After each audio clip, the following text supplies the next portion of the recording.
Hello students, कैसे हैं आप सब। आई होप आप सब बहुत अच्छे से होंगे और अपने एग्जाम्स की तैयारी कर रहे होंगे। So welcome to my channel Puja special व्याकरण क्लासेस। आज का टॉपिक है पद परिचय। देखिए, ये बहुत ही इंपॉर्टेंट टॉपिक है। वैसे तो मैं इसके बारे में पहले भी अपनी वीडियोस में बता चुकी हूँ, लेकिन ये एक बहुत ही इंपॉर्टेंट टॉपिक है जो सभी क्लासेस में और सभी एग्जाम्स में, चाहे वो कोई भी बोर्ड हो, सीबीएसई बोर्ड, यूपी बोर्ड या किसी भी क्लास में, सभी के लिए इम्पोर्टेंट है। और यदि कोई कुछ लोग कॉम्पिटिशन्स की तैयारी कर रहे हैं, उनके लिए भी बहुत इम्पोर्टेंट है। तो मैंने सोचा आज आपको इसका एक कंप्लीट रिवीजन करा दूं, ताकि फिर आपको कोई इसमें परेशानी ना हो। तो चलिए देखते हैं पद परिचय क्या होता है। देखिए, पहले तो पद परिचय, पहले तो देखिए पद क्या होता है। ठीक है, पद देखिए शब्द होते हैं। जैसे शब्द आप जानते हैं, हम जो भी शब्द बोलते हैं, वर्णों के सार्थक समूह को शब्द कहते हैं। अब यही शब्द जब हम, वैसे तो शब्द स्वतंत्र होते हैं, है ना, लेकिन जब हम इन शब्दों का प्रयोग वाक्य में करते हैं तो क्या होता है, ये पद बन जाते हैं। ठीक है, अब देखिए, जैसे जब वाक्य में प्रयोग किए जाते हैं तब वह पद कहलाते हैं। अब जैसे जैसे कमल है, तालाब है, खिलता है, ये सब क्या है, अलग अलग शब्द हैं। यदि हम इसे अलग अलग कहें तो शब्द हैं, लेकिन हमने इसे सेंटेंस बना दिया, कमल तालाब में खिलता है। ये पूरा सेंटेंस है, एक वाक्य है। तो इसमें जब ये प्रयोग किए जाते हैं ये शब्द, तो अब ये पद कहलाएंगे। अब इसमें क्या है, कमल भी पद है, तालाब भी पद है, खिलता है, ये सब पद है। ठीक है, अब इन्हीं का परिचय देना हमें पड़ता है। जैसे कि हमारा आपका सबका एक परिचय होता है।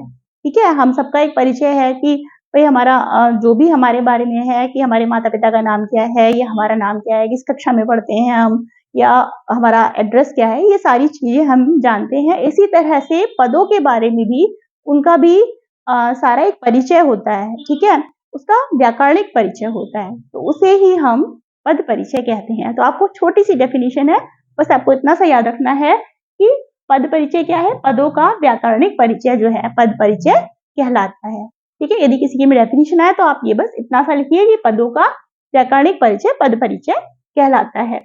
अब देखिए, पद परिचय में आपको क्या क्या देना होता है। देखिए, पद में जैसे ये बताना पड़ेगा, पहले तो ये पहचानेंगे हम कि संज्ञा पद है, कि सर्वनाम पद है, कि विशेषण पद है, या क्रिया पद है, या अव्यय पद है। ठीक है, पहले तो हमें ये पहचानना पड़ता है कि ये जो भी हमें अंडरलाइन करके वर्ड दिया होता है, उसको हमें पहचानना होता है कि ये क्या चीज है, कि संज्ञा है, सर्वनाम है, विशेषण है, क्रिया है, क्या है।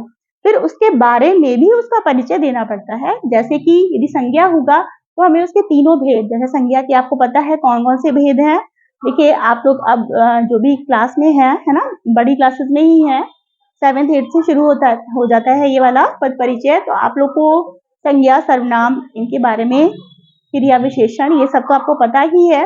तो इसके बारे में तीनों भेद क्या है, व्यक्तिवाचक संज्ञा है, आपकी जातिवाचक, भाववाचक संज्ञा, तो कौन सी संज्ञा है, भेद बताना पड़ेगा।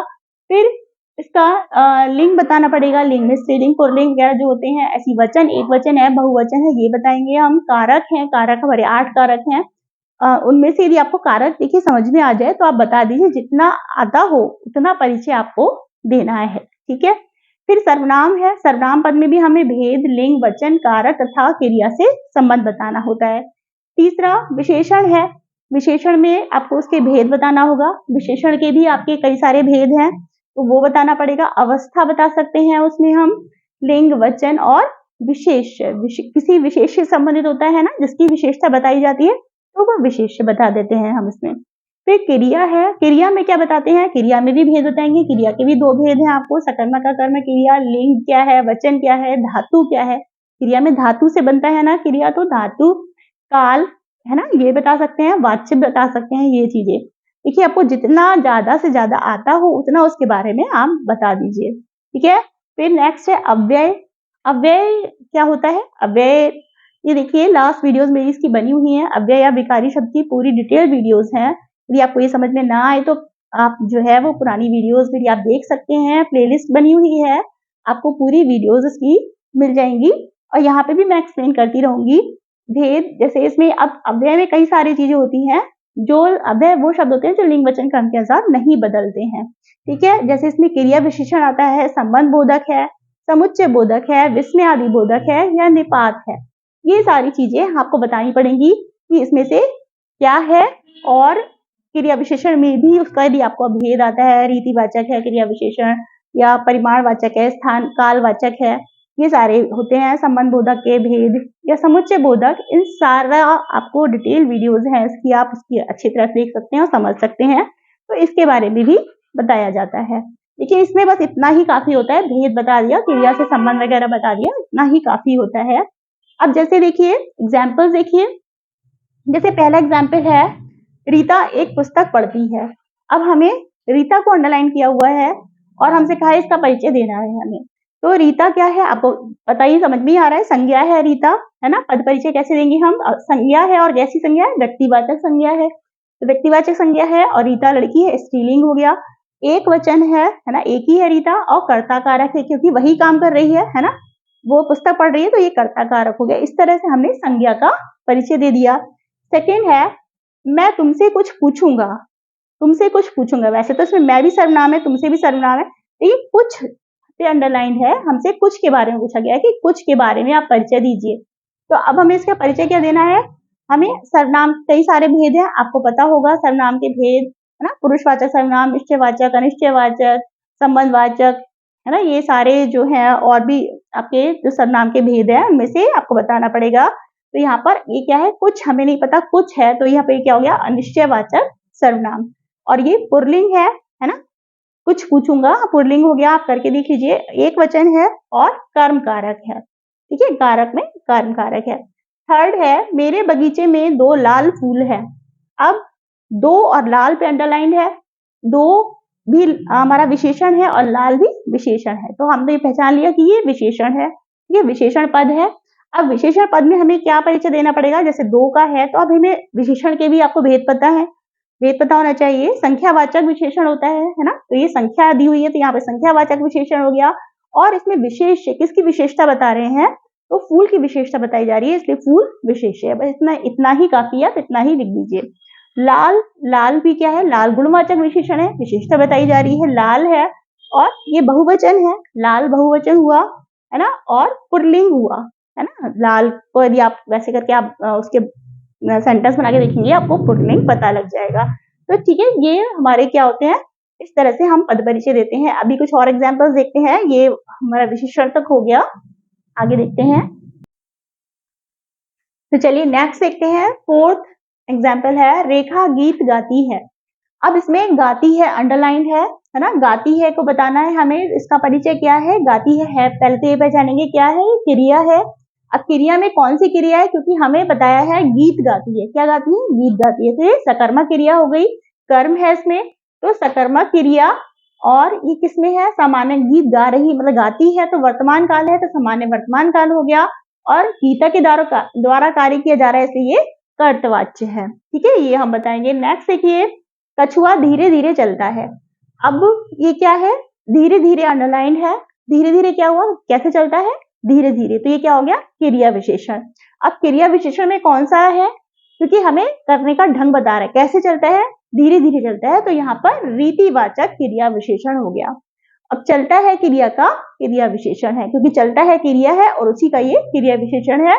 और ये अकर्मक क्रिया है यहाँ पे, क्योंकि हमें नहीं बताया है कि कहाँ चलता है, कब चलता है, धीरे धीरे चलता है, तो ये अकर्मक क्रिया है।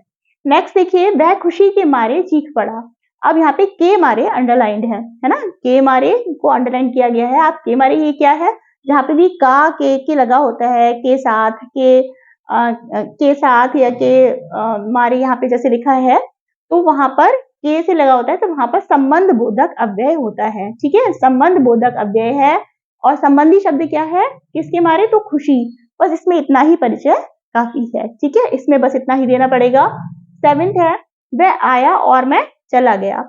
और शब्द पर अंडरलाइन किया गया है, और का आपको परिचय देना है। और शब्द क्या होता है, जोड़ने वाला है, समुच्चय बोधक हो गया, तो ये क्या है, समुच्चय बोधक शब्द है। और समुच्चय बोधक में यदि आपको ये आता हो, समानाधिकरण समुच्चय बोधक है, ठीक है। जितना डिटेल में आप कर सकते हैं आप उतना कर लीजिए, लेकिन समुच्चय बोधक तो बताना ही है, ठीक है।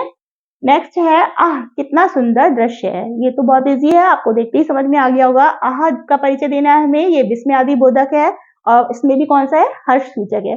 ये कभी कभी वैसा दुख वाला आता है तो आप उसमें दुख सूचक लिख दीजिए, है ना। ये खुशी वाला है तो हर्ष सूचक लिख दिया हमने यहाँ पर। नेक्स्ट देखिए, रोहन ने ही मुझे मारा। अब ही का परिचय देना है, रोहन ने ही मुझे मारा है। तो ही क्या है? निपात, जिस पर हम बल देते हैं, जोर देकर जो बोलते हैं वो निपात कहलाते हैं। और निपात क्या होता है? निपात बल प्रदायक है यहाँ पर। तो ये इस तरह से ये मैंने सभी आपको पदों का परिचय बताया कि सारी चीजें किस किस चीज का परिचय कैसे देते हैं। अब एक एक्सरसाइज देख लेते हैं जल्दी से। तो चलिए एक एक्सरसाइज देखते हैं कि निम्नलिखित वाक्यों में रेखांकित पदों का परिचय दीजिए। इसी तरह की एक्सरसाइज आती है, पदों को रेखांकित कर दिया जाता है और फिर कहा जाता है उसका पद परिचय दीजिए। तो देखिए पहला है सेंटेंस, वाक्य है पहला, ईमानदारी बहुत दुर्लभ वस्तु है। ठीक है, ईमानदारी पे इसका अंडरलाइन किया गया है। तो ईमानदारी कैसी क्या है? संज्ञा है ना। और कौन सी संज्ञा है? भाववाचक संज्ञा। ठीक है, भाववाचक संज्ञा है, स्त्रीलिंग है और एक वचन है। नेक्स्ट देखिए, काला घोड़ा तेज भागता है। अब काला भी है, घोड़ा भी है, दोनों ही अंडरलाइन है, यानी कि दोनों का परिचय हमें देना है। अब काला तो आप समझ गए होंगे, काला विशेषण है। अब कौन सा विशेषण है? गुणवाचक विशेषण है, एक वचन है और पुल्लिंग है। ठीक है, और घोड़ा है, घोड़ा जातिवाचक संज्ञा, घोड़ा संज्ञा है और कौन सी है? जातिवाचक संज्ञा, एक वचन, पुल्लिंग है और कर्ता कारक है, क्योंकि घोड़ा है, कर्ता घोड़ा ही दौड़ रहा है तो कर्ता कारक हो गया। ठीक है, थर्ड है, परिश्रम के बिना धन प्राप्त नहीं होता है। अब यहाँ पे के बिना अंडरलाइन है। ठीक है, और के बिना मैंने अभी बताया था आपको, के बिना, के साथ, ये सब क्या होता है? संबंध बोधक अव्यय होता है। तो संबंध बोधक अव्यय है और होता है क्रिया से, इसका संबंध बताया जा रहा है। नेक्स्ट देखिए, पशु नदी में नहा रहे हैं। अब नहा रहे हैं अंडरलाइंड है, नहा रहे हैं, कोई भी काम हो रहा है तो वो क्रिया हो गई। अब नदी, कहाँ नहा रहे हैं? नदी में, इसका मतलब सकर्मक क्रिया है। ठीक है, तो ये सकर्मक क्रिया हो गई। और पशु बहुत सारे हैं तो बहुवचन हो गया, पुल्लिंग है ना, पशु है, कर्तवाच्य है क्योंकि पशुओं के द्वारा काम किया जा रहा है, और वर्तमान काल है क्योंकि नहा रहे हैं। ठीक है, नेक्स्ट देखिए, वीरों की सदा जीत होती है। अब सदा पे अंडरलाइन है। अब सदा शायद आपको एकदम से समझ में ना आए कि सदा क्या हुआ, है ना, लेकिन सदा क्या है? ये कालवाचक क्रिया विशेषण है। सदा ऐसा होना चाहिए, सदा रहना चाहिए, ये क्या है? क्रिया की विशेषता बता रहे हैं ना। तो ये कौन सी क्रिया है? क्रिया विशेषण तो है, ठीक है ना। अब कौन सी क्रिया विशेषण है? कालवाचक। ठीक है, समय के बारे में पता लग रहा है हमें कि सदा जीत होती है, वीरों की सदा जीत होती है। तो यहाँ पे कालवाचक क्रिया विशेषण है और स्त्रीलिंग है, ये अव्यय है, एक वचन है। ठीक है, नेक्स्ट देखिए, मैं स्वयं पत्र लिखूंगा। अब स्वयं अंडरलाइंड है, तो स्वयं तो आपको पता है स्वयं किसमें आता है? सर्वनाम है और निजवाचक सर्वनाम है। अब निजवाचक सर्वनाम है, एक वचन है क्योंकि मैं है, और पुल्लिंग है ना, ये लिखूंगा है तो पुल्लिंग हो गया। नेक्स्ट देखिए, गाड़ी धीमी गति से चल रही थी। अब फिर ये क्या हुआ? गाड़ी मतलब चल रही थी, ये विशेषता है, कैसे चल रही थी? धीमी गति से। तो ये क्या हो गया? रीतिवाचक क्रिया विशेषण, और किसकी विशेषता है? चल रही थी क्रिया की विशेषता बता रहे हैं। तो यहाँ पे इस तरह से हम पद परिचय देंगे। नेक्स्ट है, कल मैंने लाल किला देखा। अब देखिए इसमें कल भी अंडरलाइंड है और लाल किला भी अंडरलाइंड है, यानी कल के बारे में भी बताना है हमें और लाल किले, दोनों का परिचय हमें देना है। तो कल क्या है? कल फिर से वही है, कल जो है वो कालवाचक समय के बारे में बता रहे हैं, क्रिया विशेषण है, ये भी कल जो है ये भी कालवाचक क्रिया विशेषण है। और लाल किला क्या है? लाल किला तो हमें समझ में आ रहा है, संज्ञा है, और क्योंकि लाल किला जगह का नाम दिया हुआ है इसलिए ये व्यक्तिवाचक संज्ञा है, एक वचन है, पुल्लिंग है और कर्म कारक है। ठीक है, तो नेक्स्ट देखिए, मैं पुस्तक पढ़ूंगा। अब इसमें पढ़ूंगा अंडरलाइन है तो हमें इसके बारे में बताना है, पढ़ूंगा क्या है? अब क्या पढ़ूंगा? पुस्तक पढ़ूंगा, तो ये सकर्मक क्रिया हो गई, और पढ़ूंगा तो सामान्य भविष्य काल है, पुल्लिंग है और उत्तम पुरुष है। ठीक है, नेक्स्ट देखिए, वह यहाँ रहती है। अब इसमें वह और यहाँ दोनों का परिचय देना है। देखिए इस तरह के भी सेंटेंसेस आप आएंगे जहां पर दो पदों का परिचय आपको देना होगा। तो वह क्या है? वह सर्वनाम है, आपको पता है, पुरुषवाचक सर्वनाम है, और अन्य पुरुष है, जैसे कि पुरुषवाचक तीन तरह के होते हैं ना, अन्य पुरुष, मध्यम पुरुष, उत्तम पुरुष। तो ये अन्य पुरुष है ना, वह है, एक वचन है, स्त्रीलिंग है क्योंकि रहती है और कर्ता कारक है। और यहाँ क्या है? स्थानवाचक क्रिया विशेषण, क्योंकि ये जगह बता रहे हैं कि यहाँ रहती है तो ये क्या हुआ? स्थानवाचक क्रिया विशेषण, और रहती है क्रिया का ये विशेषण है, मतलब रहती है क्रिया का क्रिया विशेषण है, तो ये हमें ये बता रहा है। तो इस तरह से ये पद परिचय की एक्सरसाइजेस थी। तो आई होप ये आपके लिए बहुत हेल्पफुल रहेगी, आपके एग्जाम्स में बहुत हेल्पफुल रहेगी। आपको अब पदों को का परिचय देने में आपको कोई परेशानी नहीं होगी, आप आसानी से परिचय दे लेंगे। तो यदि ये वीडियो हेल्पफुल रही हो तो वीडियो को लाइक कीजिए, शेयर कीजिए और सब्सक्राइब कीजिए। Thank you so much.